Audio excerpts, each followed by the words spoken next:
I thought reviving the lake would finally quiet the ghosts of its neglect, but the first reward taped to my door was a violation notice. At the HOA meeting, she dragged a red marker around the entire shoreline, claiming ownership with a smirk sharp as scissors. I held a deed, older than her bylaws, proof that their circle was nothing but ink. That was the moment I knew this fight wouldn't stay small. Let me take you back. The first time the lake breathed again, it sounded like a zipper opening on an old coat reeds parting a hush of water finding the channel I'd cleared with a shovel and a stubborn back. I'd spent years picking bottles out of the muck, pulling rebar mapping seep lines in a ruled notebook. When the surface smoothed and took the sky without distortion, I said it out loud so I couldn't take it back. I restored the abandoned lake. I set the brass staff against the shore and pressed the stake with my boot until the serrated edge bit mud. The water gauge slid into place numbers, catching the dawn like a ruler of light. The smell of wet earth rose sweet and metallic like a penny warmed by a pocket. Somewhere behind me, cicadas buzzed a slow engine catching. Across the path, a porch swing creaked. Mark Harvey stood with a mug and the cautious posture we all learned after enough HOA seasons, chin-up, words rationed. "Morning," I called. "Morning," he echoed, neutral as a weather report. "Got the gauge in." He took a careful sip. "Looks straight." "Straight is good. Straight's what they like," he said then, let the swing take him backward out of the angle where he'd have to keep talking. The notice found me before the sun reached the willow. It wasn't dramatic, a white triangle under a stone on my porch, the paper already curling at the corners. Notice of violation sat at the top in small-town legal font, bold, but not brave. The line that mattered was halfway down: unauthorized restoration activity in violation of community covenants and aesthetic bylaws. The rest was boilerplate: a time, a case number, and an invitation to voluntary compliance. I read it twice, my thumb smudging the ink. The page smelled like toner and stale air. The cicadas got louder. Gina Tolbert walked her dog past the fence, eyes on the leash. "Hey, Gina," I said, lifting the notice a little. "You see this?" She didn't slow. I see everything she said, and then softer. "Careful, Elias. What am I supposed to be careful of? Whatever they call uniformity this week." Her dog tugged her onward like he'd been trained to rescue her from small talk. I turned the paper over. A faint emboss of the HOA crest pressed through like a watermark. The faded private property sign in the weeds looked up at me as if it had been waiting for the right audience. I remembered the day I found it half buried under algae mats and candy wrappers' letters, ghosted by sun. I'd left it where it was like leaving a scar to remind you where not to cut again. A truck eased to a stop along the curb. 2 men rolled down their window, just enough for courtesy. "Nice morning," one said. "Best I've had in a while," I replied. "Water looks different," the driver said. "Clean," the passenger corrected like he wished he hadn't. "You got a problem with clean?" I asked. "Didn't say that," the driver said. "Just be careful. They're saying it's a shared amenity." "Shared," I repeated. Funny word the way they use it. They nodded in unison and drove off, relieved to have said nothing at all. I slid the notice into a folder I kept for things I never wanted but couldn't throw away. Inside were property tax receipts, a copy of my dad's will, a photo of me at 12 with mud to my knees holding a plastic bucket of minnows. I traced the edge of the bucket with my thumb until another thought pushed through. What is shared and what is stolen depends on who writes it down first. I walked the path back to the water gauge. The numbers sat steady at 0.84 feet, the mark I'd expected after spring runoff. I took a picture with my phone time-date angle, then a second picture of the foreshadow. I couldn't stop seeing that half-buried sign with the authority rubbed off. Elias. A voice floated over from the opposite lot line. Mr. Gillespie, a man who'd lived here long enough to remember when the mail came twice a day and nobody thought to complain. He leaned on his rake. "You file permits for all this, it's private land," I said. "Private until a board finds a comma you missed." He shifted his grip. "They fined my granddaughter last summer. Chalk drawing too close to the sidewalk line." "Optics," they said. He tasted the word like it had gone bad. "What did you do?" "Paid it," he said. "Some things cost more to fight." "Not this," I said before I could stop myself. "Not this lake." He nodded once and retreated into his leaves. I laid the notice flat on my workbench and turned on the desk lamp. The HOA email address at the bottom was a catch-all inbox with a hyphen in the middle, a small sign of people who preferred routing to accountability. The text offered a courtesy appointment at the rec room Tuesday, 6 p.m., Lakewood, Colorado, as if I needed to be told where I lived. Unauthorized restoration. I read to the empty garage. "What do you call picking trash out of something you love?" The fluorescent tube flickered twice, nose-cold light stuttering across the old maps I'd taped up hand-drawn contours of seep lines, pencil notes from winters when the ice froze clear and you could read the weeds under it like a page. My phone buzzed. A message from a number I didn't recognize. Saw the gauge. Brave. No name. No reply button that wouldn't make me feel watched. I stepped back outside. The lake lay like a polished plate tree, shadows cut crisp on the surface. I cupped my hands and called to no one. "You look alive." "Alive can be loud." Lorraine Withers' voice answered from the sidewalk. I hadn't seen her approach. HOA presidents have a way of appearing like clauses in fine print they're once invisible until you need a lawyer. "Morning, Lorraine. Morning, Elias. I see you've been busy." She smiled without parting her lips. "We appreciate initiative. We just prefer it coordinated. Coordinated with who? With the board. With covenants." She glanced at the gauge. "With aesthetics. Does a number have a look you prefer?" I asked. "A gauge can be intrusive," she said, "even when it's straight." The repetition of Mark's word was not an accident. "Straight is what you like.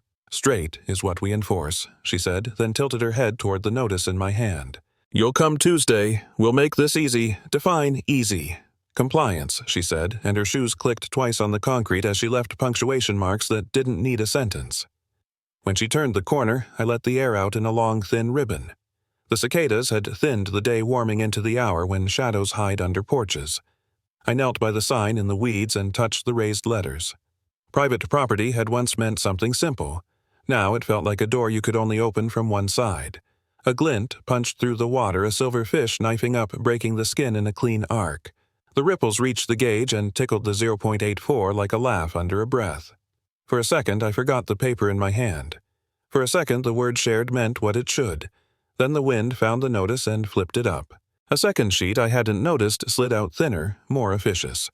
"You are hereby requested to appear at a community meeting regarding unauthorized restoration activity."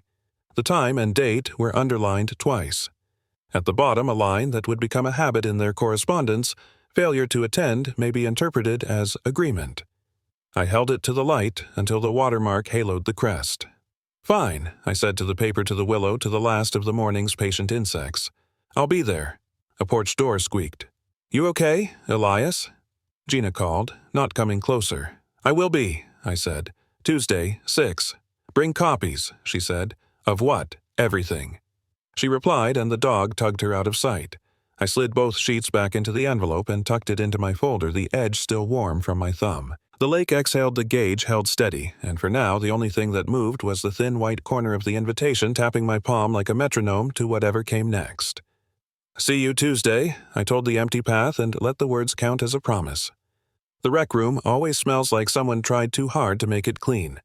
Overwaxed floors, citrus cleanser, lingering in the air, the sweetness turning sharp under the flicker of old fluorescent tubes. Rows of plastic chairs faced a folding table. A stack of violation forms sat at one end like paper bricks.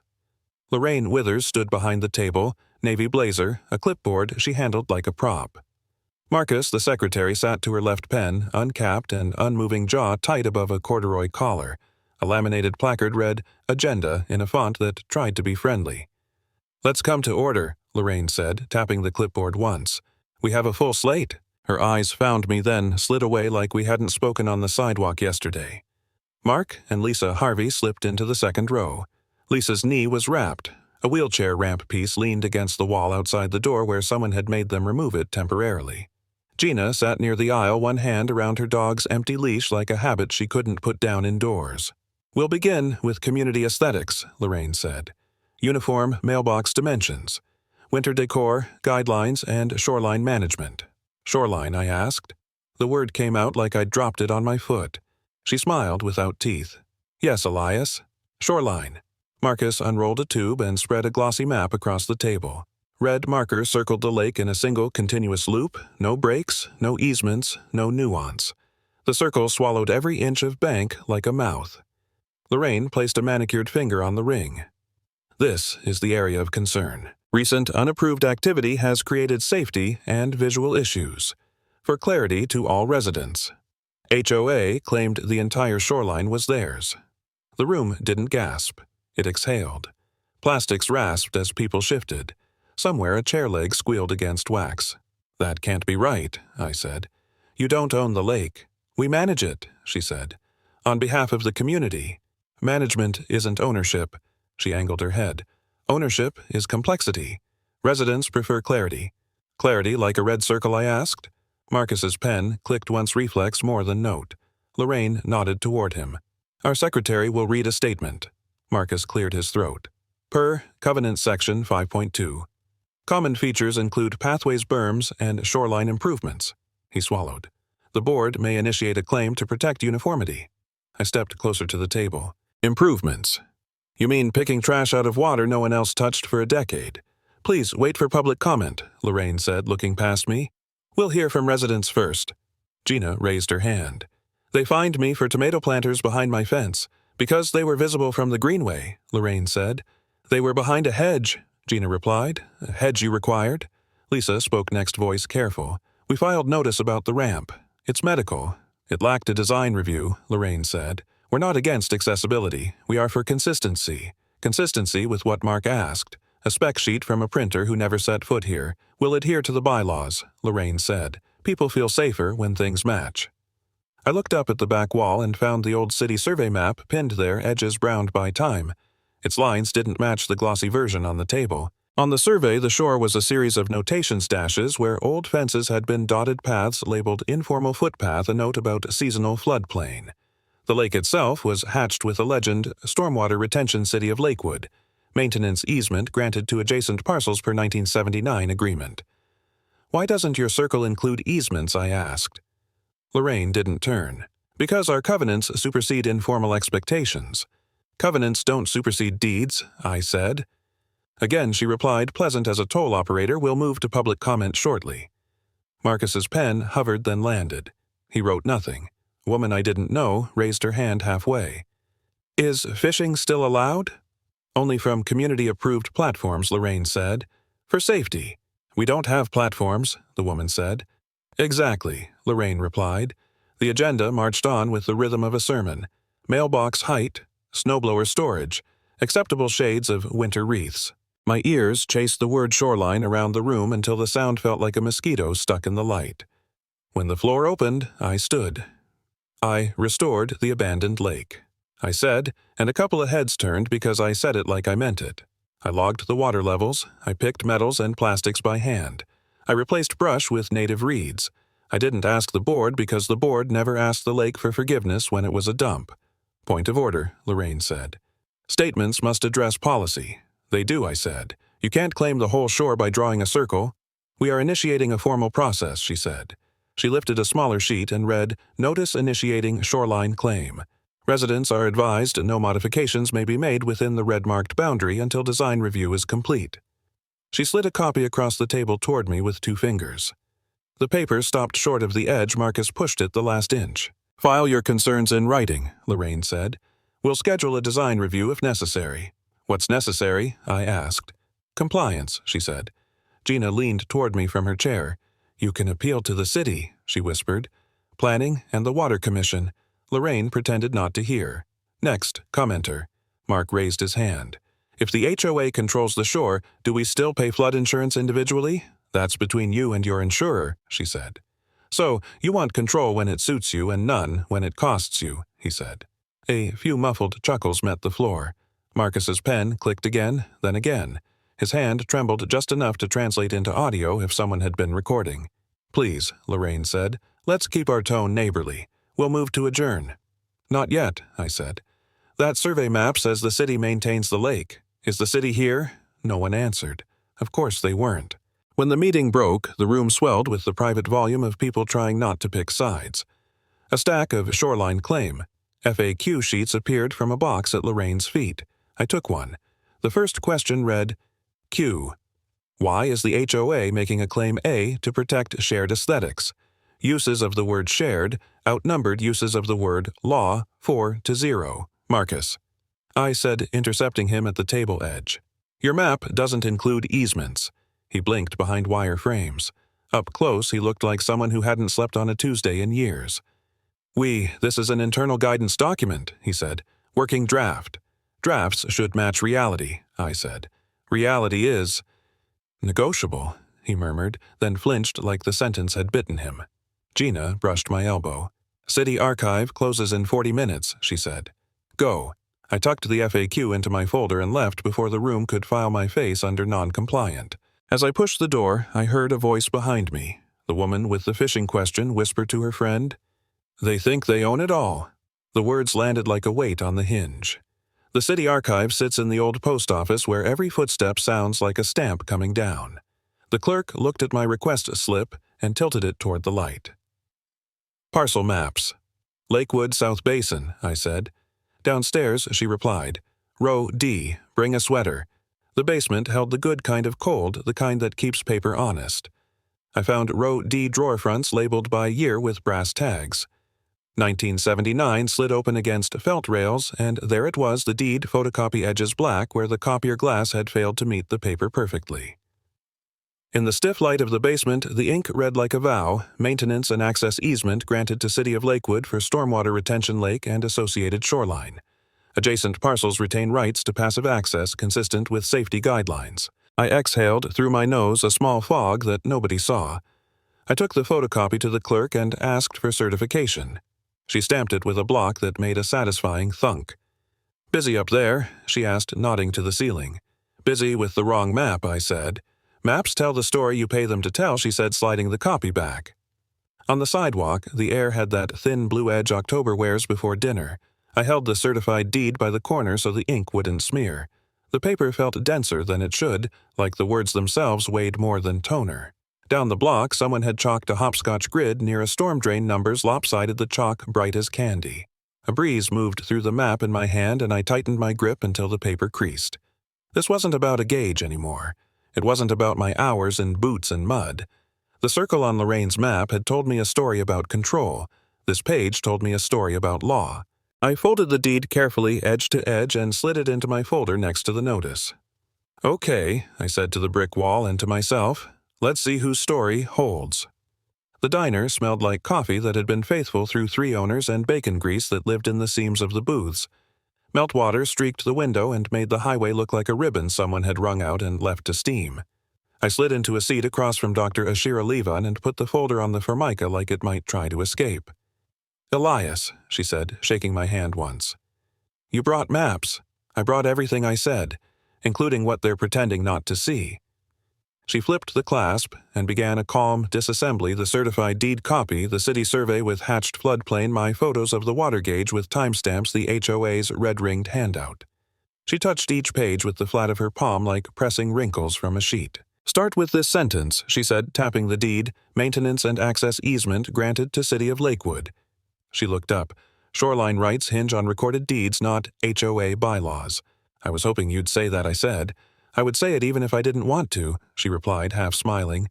Their circle ignores easements. That's a tell. The waitress poured coffee without asking. Honey, you want eggs or just nerves, she said. Both, I said. Over easy. Ashira ordered oatmeal and berries, the breakfast of people who plan to outlive inertia. She returned to the map. What the HOA has is a governance document. What you have is property law. They can regulate mailboxes. They don't get to declare a shoreline they never owned. Tell them that I said. I intend to tell the city and the state first. She slid a legal pad toward me and drew 2 boxes. Dual track. 1 city planning procedural complaint about improper claim over a municipal easement. 2 State Water Commission notice that a private board is attempting to restrict access to a stormwater retention feature without authority. I nodded. I can do paperwork. I do paperwork like other people do crosswords. Good, she said. You'll also document chain of custody for your gauge photos and any board interactions. Calm, precise, dated. You're not angry. You're inevitable. The bell over the door dinged. A man in a corduroy blazer passed our booth carrying a stack of gray HOA folders tight to his chest. Marcus. He kept his eyes on the floor as he crossed to the register, paid cash, and left. A paper corner flared where his arm clamped down. Ashira watched him go in the mirror that ran the length of the counter. Friend, she asked. Acquaintance with a conscience problem, I said. She considered that and turned back to the pad. We'll open with the city. They move faster, and a municipal process will spook a board built on tone. The waitress set down my eggs. The yolks made 2 small suns. Outside, a plow went by with the blade lifted, throwing no sparks more theater than work. Walk me through the forms, I said. City complaint. You allege attempted overreach into an easement-attached deed. Survey your photos and the HOA's Shoreline claim notice. Keep your language boring. Boring is undefeated. She wrote as she spoke. State filing, you notify that a non-government entity is restricting access to a designated retention facility. Cite the deed again. Ask for guidance and oversight. I pinched the bridge of my nose. I can be boring. You can be measured, she corrected. Boring is a privilege. We ate in working silence. The coffee was both too strong and exactly right. When she finished, she pushed her bowl away like a chess player declaring a move. 2 more things, she said. 1, they'll escalate because people who rely on intimidation hate paper they don't control. 2, the community matters. This isn't just Elias versus Lorraine. This is neighbors versus on a machine. Get statements quietly. Gina. The Harveys. Mr. Gillespie, I said. They'll talk if they don't have to testify at a potluck. Sworn statements later if necessary, she said. For now, contemporaneous notes, dates, times, exact phrases. If someone says uniformity, write it. The bell dinged again.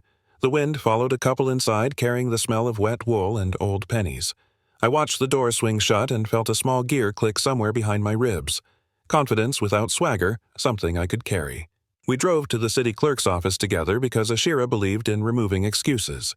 The lobby had the municipal mix of beige linoleum and bulletin boards layered 3 deep with notices for things that always happen on Tuesdays. The clerk examined my packet through half-moon glasses. Complaint about an HOA claiming a shoreline, she said neutral. Always a new way to say ours. We're alleging an improper claim over a city easement, Ashira said. Here's the deed and the 1979 map. The clerk stamped the intake sheet, then each exhibit with a soft, decisive thunk. We'll log it today, she said. You'll get a case number by end of week. Thank you, I said. My voice landed steadier than I felt. Ashira steered me to a side counter with a notary sign in the plexiglass. Now the state water filing, she said. Make it clean. I signed where she pointed. The notary slid a raised seal over the corner of my statement, pressed and turned the handle with a small ceremony. I watched the metal bite paper and leave a circle I could feel with my fingertip. Back at the main counter, the clerk called my name. She held up a slip. For the municipal complaint, she said. Review will be opened. You'll receive contact from planning. Already, I asked. Easement language gets attention, she said. It's not glamorous, but it's clear. Minnie Cliff clicked into place inside me like a level bubble finding center. I shook the clerk's hand and thanked her by name, because names anchor things when papers try to float away. On the sidewalk, Ashira zipped her coat. The snow had thinned to glitter on parked roofs. They'll feel this, she said. Expect a letter, maybe a lien notice. Don't panic. Text me a photo the second anything arrives. Should I be nervous? I asked. You should be organized, she said. Nervous is optional. We parted at the lot. I sat in my truck with the heater humming and opened my folder to check each tab the way you check your pockets before leaving a hotel room deed copy, survey complaint, notary seal, intake stamp. I wrote the date on the inside cover and beneath it a line my father used to say when the world tried to talk over him. Write it down and they can't pretend it didn't happen. By dusk, the snow had withdrawn into gutters and the streets wore a dull sheen like a polished shoe. I reheated Soup 8 standing up and answered 2 neighbor emails with sentences simple enough to survive a screenshot. The sky threw that late winter light that makes everything look like it's waiting to be believed. At 7:14 p.m., the doorbell coughed out 2 short notes. I opened the door to a courier in a windbreaker holding a stiff envelope with my name printed too neatly. He had the look of someone who prefers to hand over bad news to good people, kind apologetic eyes, no small talk. Signature, he said. I signed. The paper bore the HOA crest in an ink that tried to feel official. Inside was a preliminary lien intent and a cover letter that read like it had been written by a committee of commas. Failure to remove unapproved shoreline devices may result in assessment, it said. The number at the bottom blinked in my kitchen light, $250 per day. I set the letter next to the sink and stared long enough for the stainless to reflect it upside down. I took a photo for Ashira, one for the folder, one for the part of me that still didn't think this would go this far. Outside, somewhere near the lake, ice sighed as it let go of the reeds. I touched the raised notary seal under my thumb and felt the small warmth of it that paper shouldn't have. Okay, I told the envelope. Now we're playing my game. Wind combed the reeds into one direction and then another like a hand trying to decide which way to part stubborn hair. Mid-2021 had that gray light quality where afternoon looks like evening and everything metal feels colder than it should. I followed the path to the lake with a thermos in my pocket and a hope I didn't want to name. The hope cracked on sight. A red sign had been hammered into my shoreline marker, crooked, still tacky at the edges where the stencil bled. HOA property. No trespassing, it read. I touched the paint and came away pink. Fresh, I said to the reeds. Timely, Lorraine answered, stepping from the path like a stage cue. Navy coat scarf in a knot only a mirror could tie. She didn't apologize for the sign any more than a judge apologizes for a sentence. You chose my marker, I said. We chose clarity, she replied. Confusion breeds conflict. We're avoiding that. You avoided me, I said. When did you vote for this? She looked past me toward the houses whose blinds had learned to tilt without hands. Last night. Special session. Closed door. Efficiency, she said. Residents have a way of stretching the evening. I pointed at the stake. That's city property. It's Shoreline, she said, which falls under our management. We've been over this. You've been over it, she cut in. We're moving forward. The wind rattled the sign against the post. You don't even believe this, I said softer than I meant to. She let the silence be answer enough, then smiled like a banker approving a loan he wouldn't take himself. We won't ticket you for the next 48 hours, she said. Call it a neighborly grace period. Grace, I repeated. That what we're calling wet paint. Her eyes flicked to the smear drying on my thumb. Try not to touch community fixtures, she said, and left without looking back, heels clicking a tempo that didn't match my pulse. I stood there long enough for the color to set. The water gauge, my first prop, my first promise, was a few feet away, steady as ever. The red sign leaned into its reflection as if the lake had been hired to double the message.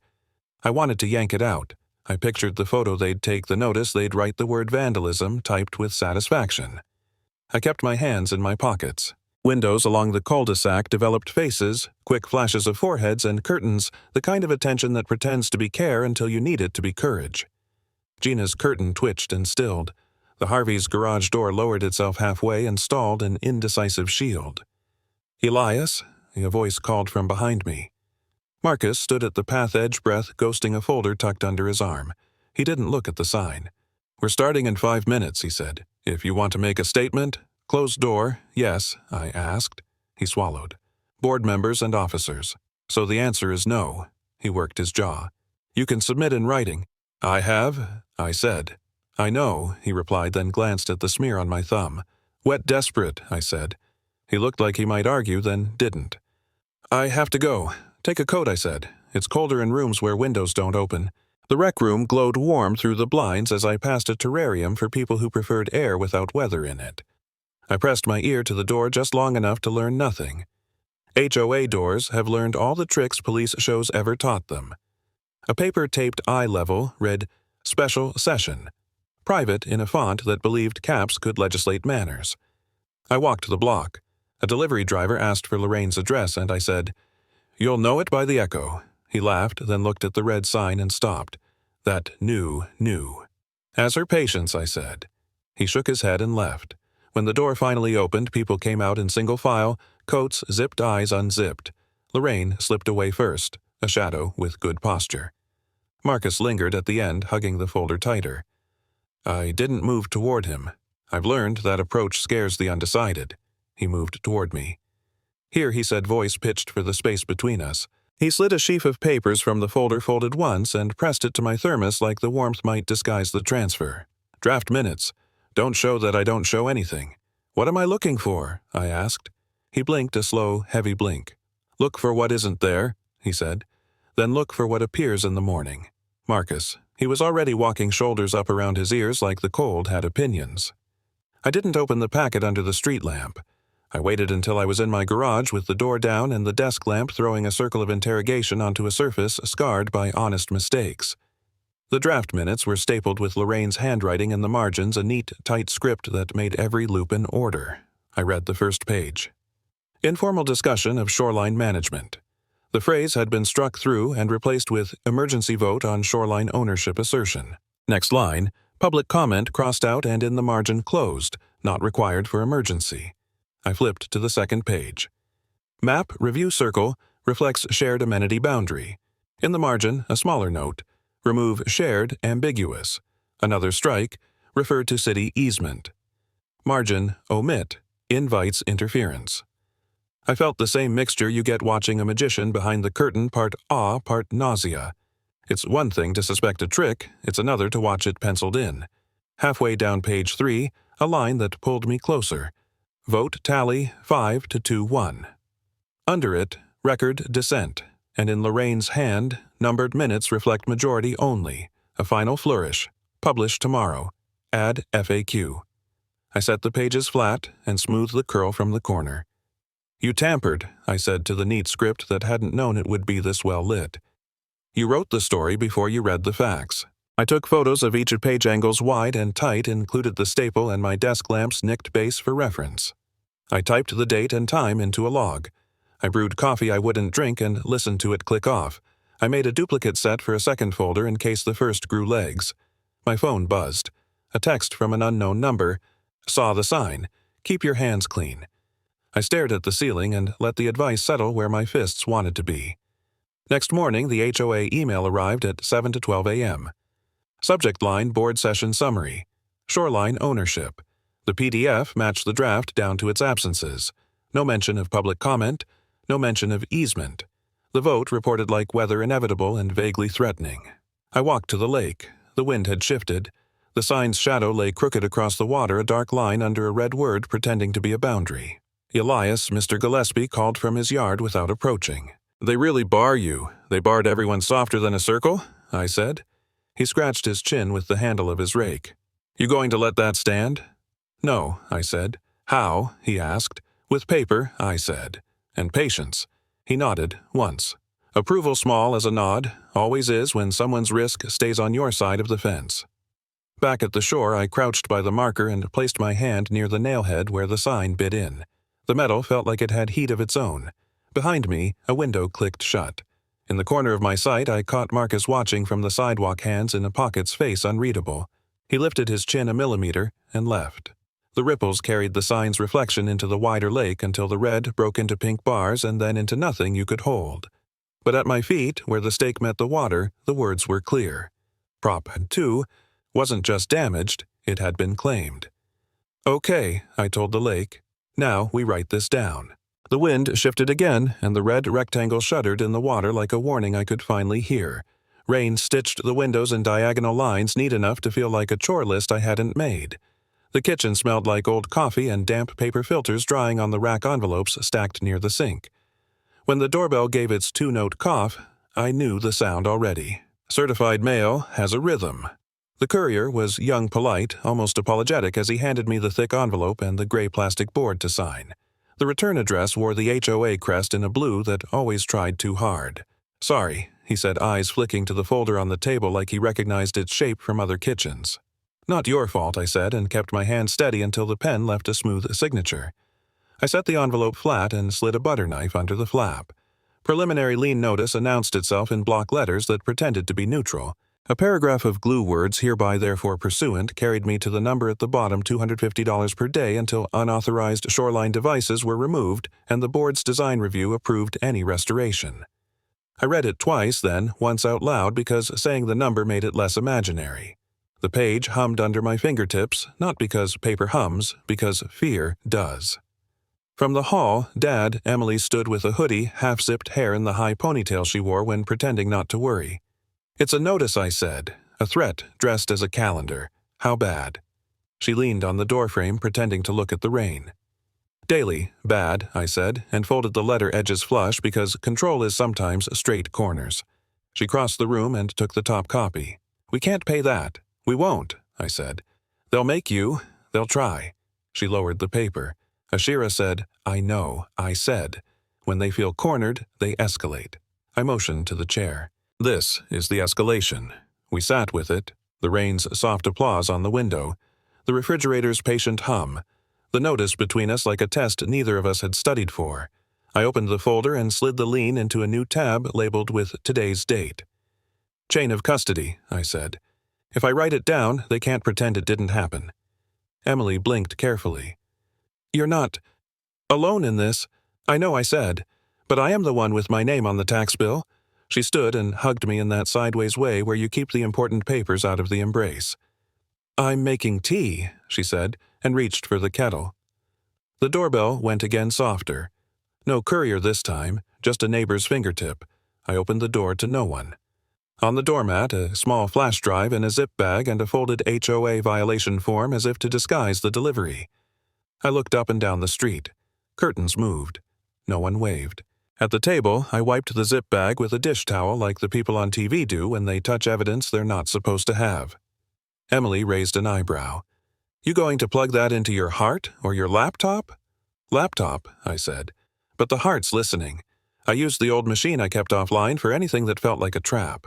The drive blinked once patient. The directory held 3 audio files and a text note with dates. I clicked the first. Lorraine's voice arrived as if she were leaning into the microphone. We can't let them set precedent. Rotate fines so nobody can claim retaliation. Keep language about safety and visual continuity.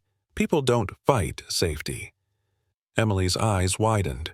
She knew this was wrong. She knew it might be questioned, I said. Different knowledge. The second clip, another voice asked about the easement. Lorraine, again lower. Don't invite the city. Shared amenity tests better than easement in letters. Tests better, Emily said. Like we're a marketing problem. The third clip took a second to load as if it had weight. No one reads the bylaws anyway, Lorraine said, almost bored. They accept the tone. We set the tone. The kettle clicked off hard. I didn't move to pour. Play it again, Emily said. I did. We listened to the sentence grow teeth. I transferred the files to an external drive, then to an encrypted folder, then to a cloud backup I trusted because I'd chosen it for hospitals when timelines mattered. Emily watched me with the kind of patience you grant someone tightening lug nuts on a wheel you'll both ride on. You'll send these to Ashira, she said. And the city, I said. But first I need more. This proves tone, not procedure. What do you call it when the truth's not enough, she asked. Tuesday, I said. And every day they send certified mail. Minnie Cliff arrived in the form of a text from an unknown number, rec room vent. Maintenance panel screws aren't original. No signature, no punctuation to betray personality. Emily saw my face tilt toward action. Dad, I need to measure something, I said. She folded her arms. Promise me you're not planning anything stupid. Stupid is sudden, I said. This will be careful. The rain thinned to a steady tamp. I stuck a multi-tool and a discreet mic, a thumb-sized cylinder with a short lead, into my coat pocket. In the hallway, I pulled on boots that had learned the path to the rec room without looking. Text me when you're back, Emily said from the kitchen. It was a request made as an order on purpose. I will, I said. Boil the tea. It's better when it waits. The rec room lights hummed like they were trying to remember a song. The door was unlocked. It rarely locked because the board liked to stage openness the way theaters do. I nodded at the janitor closet like a guilty handshake and crossed to the rear wall where a vent panel sat slightly proud of the paint. The screw heads showed faint tool marks, fresh, not original, just like the text said. I walked the perimeter once to make anyone watching bored, then knelt the multi-tool folded open to the bit that fit. 2 turns each. The panel loosened and dipped. I slid the mic behind it, clipped the lead to the interior flange, and ran the wire along the inside seam to the baseboard where I knew from old schematics a conduit for the security feed ran. I set the panel back and wiped the screws with my sleeve soft circles the way my dad taught me to wipe fingerprints from trophy cases. Maintenance, a voice said behind me. Marcus stood in the doorway, coat damp at the shoulders, holding nothing, which made his hands look more suspicious than if he'd held a bomb. I didn't see a work order. You wouldn't, I said evenly. I brought a screwdriver. He closed the door and leaned against it like he was the hinge. You can't record a private session. I can record sound in a public facility where access isn't restricted by lock or notice, I said. If I said I wasn't, would you believe me? He laughed once, no humor in it. No, we stood like that for 3 heartbeats too long. He looked down, then up. It's going to be ugly, he said. Lorraine wants a vote to authorize removals. Tonight, tomorrow morning. Emergency, he said, quoting with his fingers he didn't know he was quoting with. Were you at the session where they wrote emergency into the minutes after the fact, I asked. His jaw moved. You have the drafts. That wasn't a denial. He watched the vent, not me. Be careful. Careful is all I have, I said. He opened the door and let in a draft that smelled like wet coats and floor cleaner. "You didn't hear this from me," he said, and left. I checked the sender level on the mic, one green blink, then another. Not much, but enough. On the walk home, the rain had become a fine mist that made streetlights grow halos they didn't deserve. I felt my phone vibrate once a test packet from the mic hit the encrypted folder on schedule. I allowed myself a small breath. Back in the kitchen, Emily had left a mug by my seat and a sticky note on it. "Not stupid. Careful." I smiled because she'd taken my word and given it back better. We cued the audio again, just the last part and the part that stitched everything together like a seam you can't pretend not to see once you see it. Lorraine's voice lazy with certainty. No one reads the bylaws anyway. They accept the tone. My throat worked like I'd swallowed a dry peel of paint. I looked at Emily, then at the lean notice under the magnet on the fridge, then at the rain chewing itself into mist. I leaned toward the laptop and spoke softly as if she could hear me through the screen, through the vent, through the distance between power and truth. Now I've got her.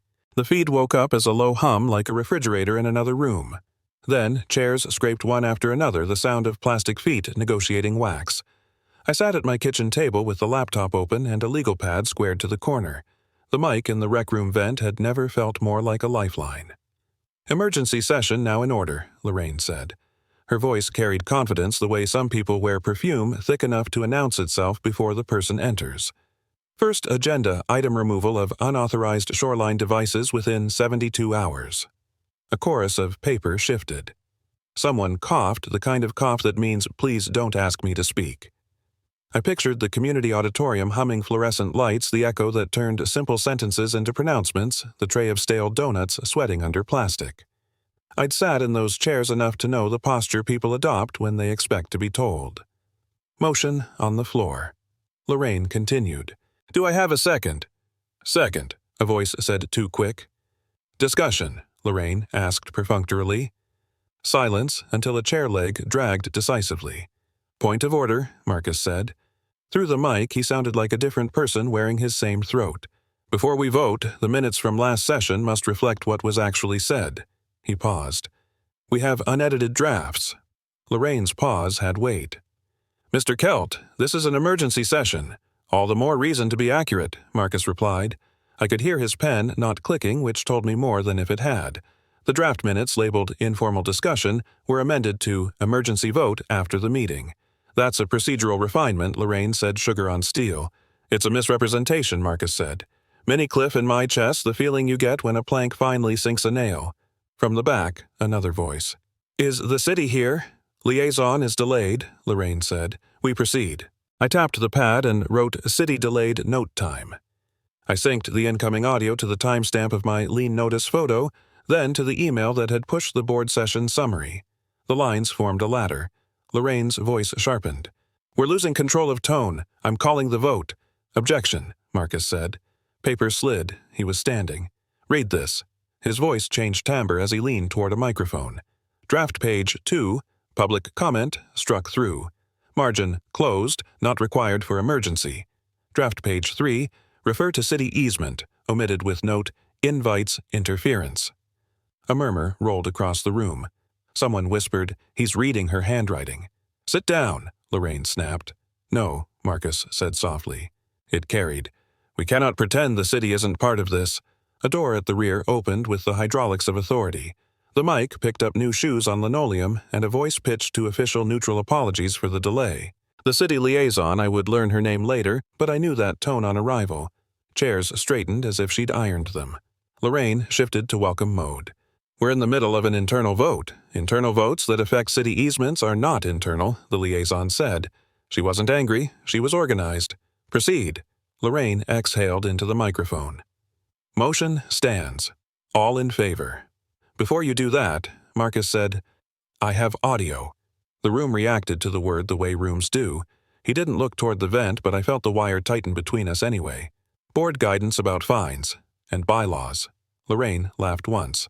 "Out-of-context clips are not admissible." "They're not out of context," Marcus said. "They are your words." I opened my encrypted folder and attached the 3 clips I'd received to a draft email addressed to the city liaison's office CC to planning.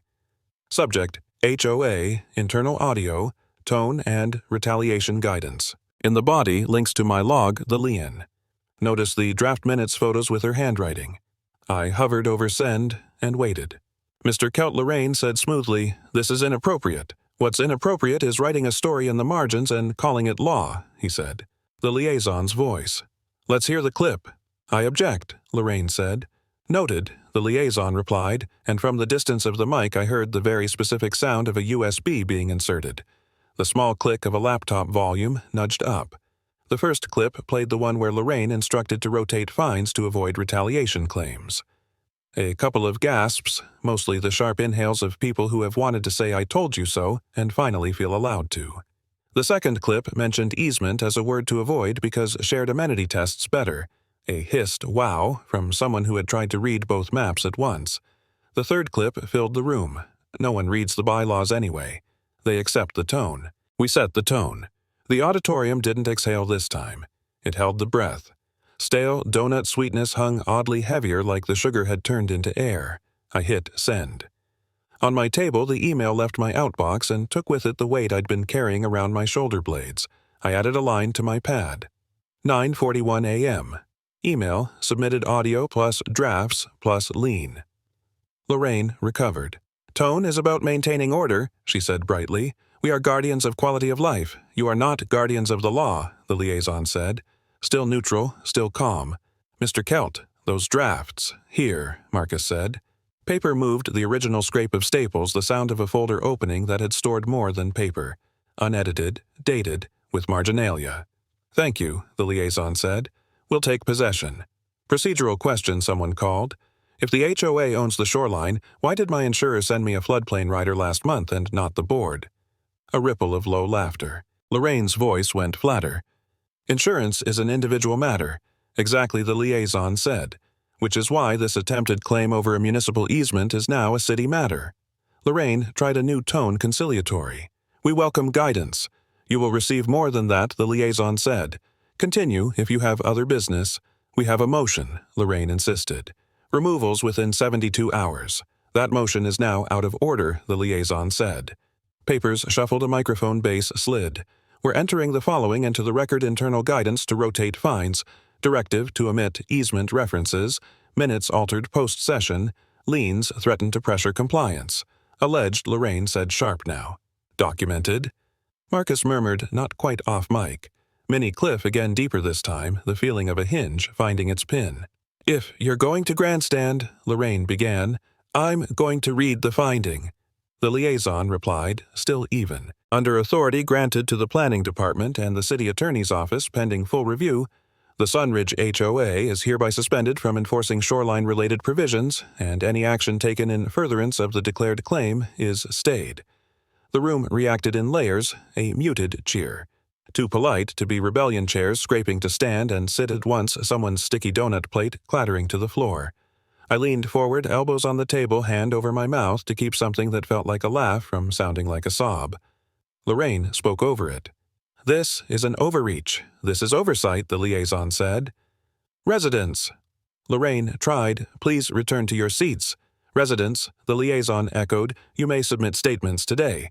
We'll accept documents, photos, notices, emails. If you have a shoreline-related notice, we'll copy and file it." I pulled my lien notice from under its magnet, smoothed the crease, and took a fresh photo next to the clock on the oven, time-stamped proof that would line up with the record I'd chosen to trust. On the feed, a teenager's voice from the back, cracking and sincere, broke the polite tone barrier. "So, do we get the lake back?" There was a low laugh, relief-shaped. Lorraine tried one last pivot. "We all want what's best for the community," she said.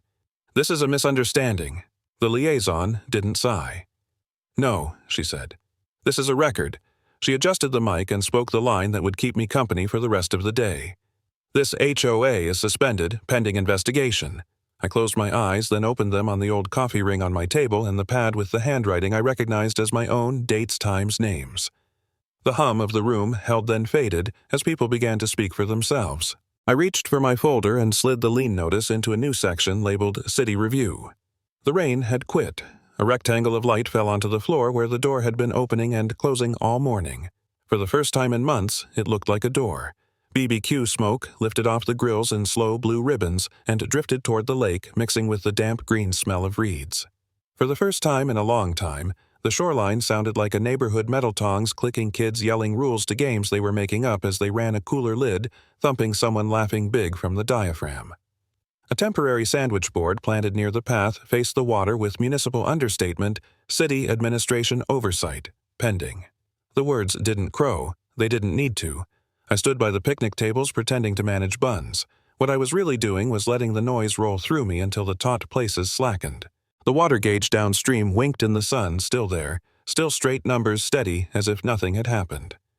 "Looks like a place again," Ashira said, appearing with a paper plate balanced on a legal folder. She'd traded her winter oatmeal for a burger with mustard like someone declaring a season open. "It sounds like one I said." She bumped my shoulder with the folder. "Breathe. You're acting like the lake might recant." "Habit," I said. "You were right. Paper moves people when it has to. Paper moves systems," she corrected. "People move because they finally see each other." We watched a boy throw a tennis ball just far enough for a golden retriever to splash the margin of the shallows. Parents didn't flinch. Nobody looked over their shoulder first. "This isn't just about you," she said. "It's precedent. If a board can't write reality in the margins here, they can't do it in cul-de-sacs you'll never see." Across the grass, Carla Weiss, the city liaison, set up a folding table with a neatness that looked like kindness. A clipboard with a sign-up sheet. A plastic bin labeled Documents. Copies. She waved me over as if we were already mid-conversation. "Lias," she said, voice always pitched at respectful indoor volume, no matter the sky. "We're drafting the interim plan. We'll hold 2 open office hours a week until the new election." "What do you need?" I asked. "Presents," she said. "Residents, statements, a handful of volunteers to help us catalog old notices. No one deletes anything on my watch." "Sounds like my kind of party," I said. She smiled. "Bring your folders, bring your patience. We'll return the lake in facts as well as feeling." On cue, someone turned a radio low, and a Motown track threaded under the general talking like a good bass line felt more than heard. Marcus stood near the drink coolers with a paper cup he wasn't drinking from a position that gave him an excuse to stay still.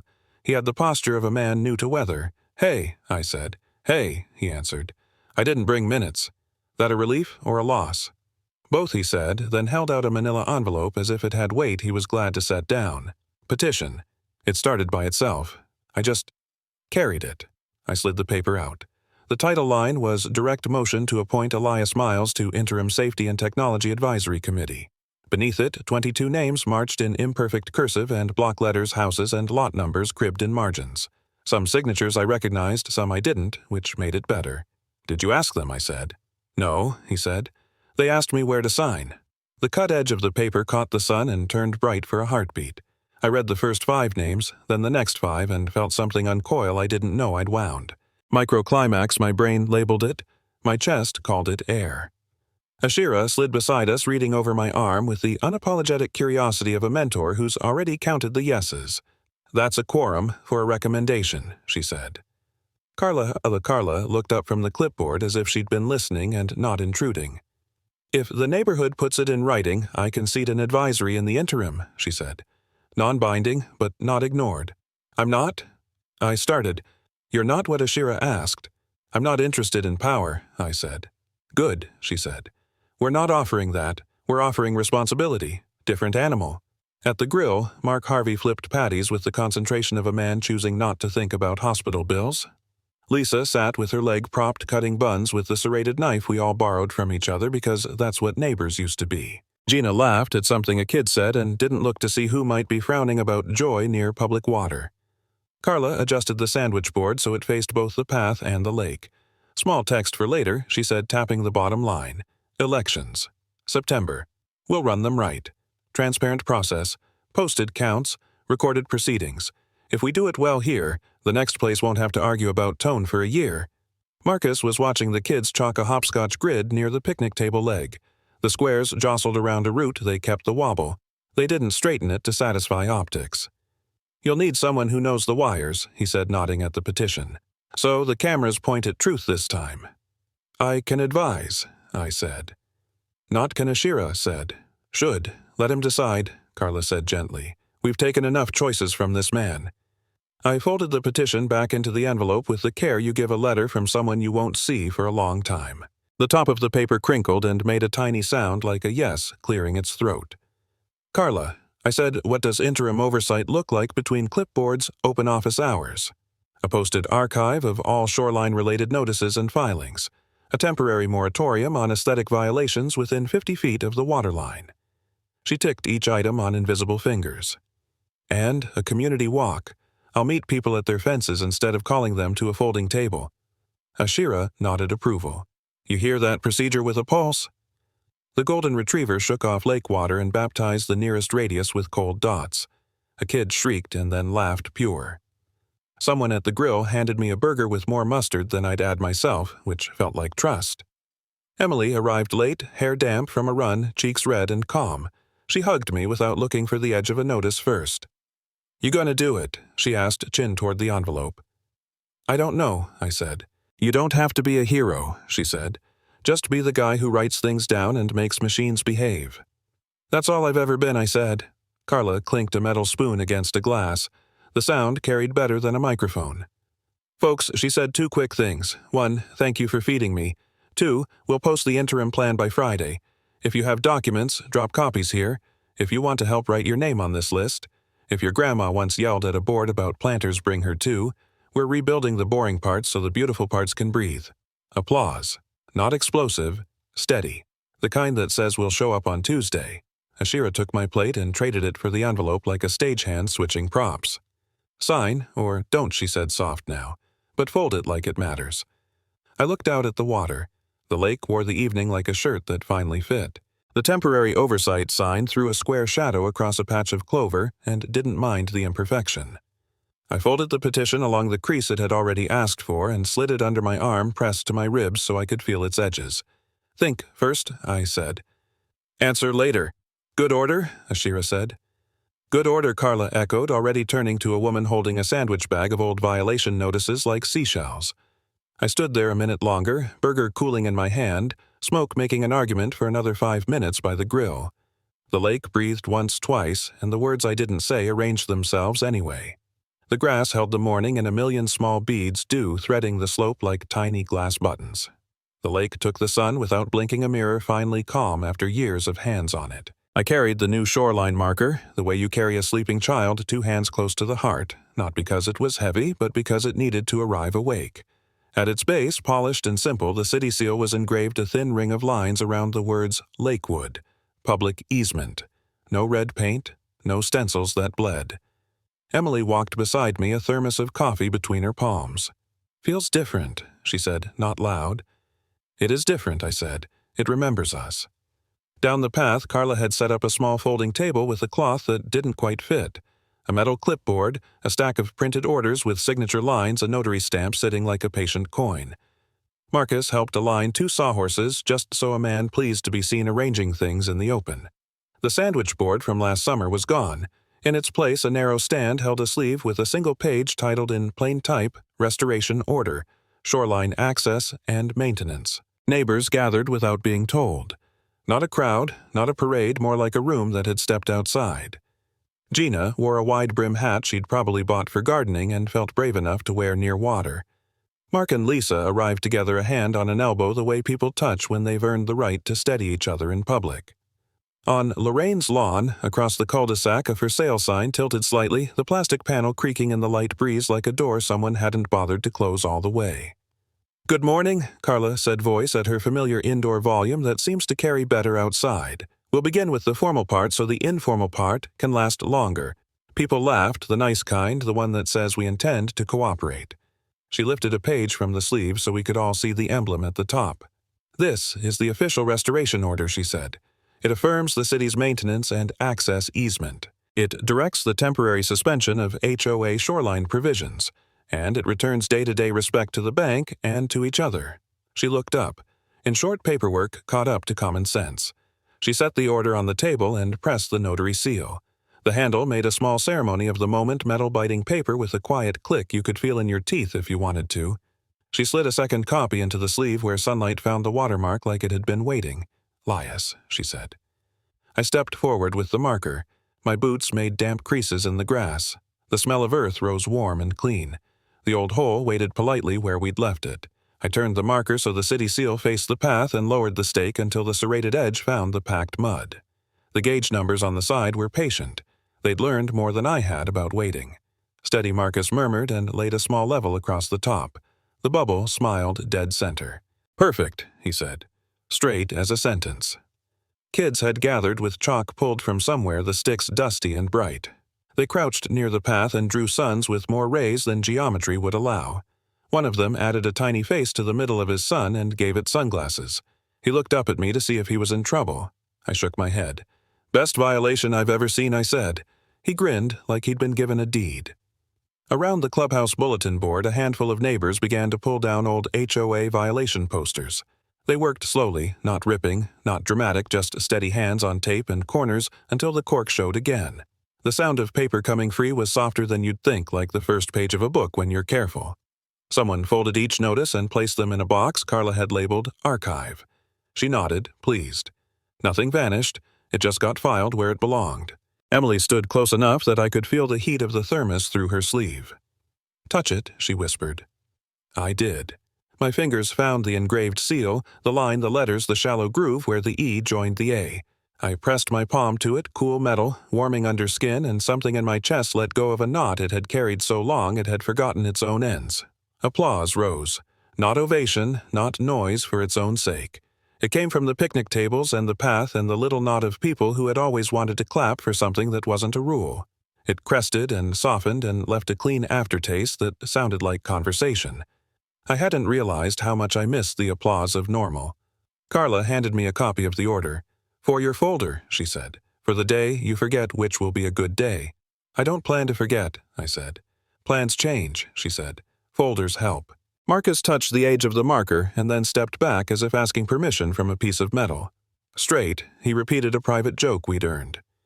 You ever think about accepting that committee spot? I slid a breath in and out. I think about wires that point the right direction, I said. Titles are messy. Then call it a chore, he said. We're better when someone honest hates the job a little. Gina approached with a flat of tomato starts, their leaves trembling like they weren't sure they were allowed to live this close to water. I figured if the sun is back, the sauce should be too, she said. You mind if I plant along the fence again? Mind, I said. I was hoping you would. Carla looked at the for sale sign across the way. She didn't point, didn't announce. Houses come and go, she said quietly. Neighbors remain if you let them. Emily slid her hand into mine. You look lighter, she said. I set something down, I said, and it stayed down. People drifted into smaller circles.